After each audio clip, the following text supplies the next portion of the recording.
নমস্কার বন্ধু, আজকে চলে এসেছি আমাদের এক কলিকের বাড়িতে। সেও মাস্টারমশাই সে সমস্ত জৈব পদ্ধতিতে দেখুন কত সুন্দর চাষবাস করেছে।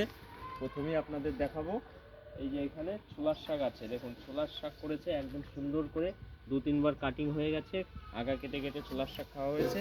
সাথে সাথে এই পাশেও আছে বিট আছে, ওলকপি আছে, এর মধ্যে গাজর গাছ লাগিয়েছে। এই যে সুন্দর ছবি তুলেছে, ওনাকে বলবো ছবি তুলে নিতে। এরপরে আরও অনেক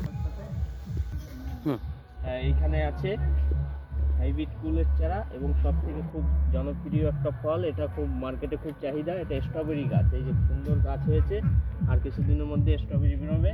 এখন গাছগুলো সবে হচ্ছে। এখানে আরও লেবু আছে, বিদেশি লেবু, খুবই মিষ্টি, জামের গাছ আছে, এবং সব থেকে জনপ্রিয় এই যে ড্রাগন। গতবার এইখান থেকে 50 থেকে 70টা ড্রাগন হয়েছে, এবছরও হবে, এখনো ছাড়েনি, কিছুদিন পরে ড্রাগনে ফুল ছাড়বে, তারপরে ফল হবে। সুন্দর ড্রাগন গাছ হয়েছে, সব কিন্তু জৈব সার পদ্ধতিতে, একদম কোনো রাসায়নিক সার ইউজ করা হয়নি। এইখানে আছে মটরশুঁটি গাছ, মটরশুঁটি হয়েছে, আপনারা দেখুন, এই দেখুন মটরশুঁটি জালি হয়েছে, এবং এগুলো আস্তে আস্তে বড় হবে, সুন্দর গাছ হয়েছে। এর মধ্যে আবার শসা গাছ লাগানো হয়েছে, কিছুদিন পরে দেখানো যাবে। এই যে মটরশুঁটি হয়েছে। আজকে এই পর্যন্ত। এখানে হচ্ছে বাড়িতেই করি চাষ, ফল খাই 12 মাস, এটাই হচ্ছে আমাদের মূল থিম।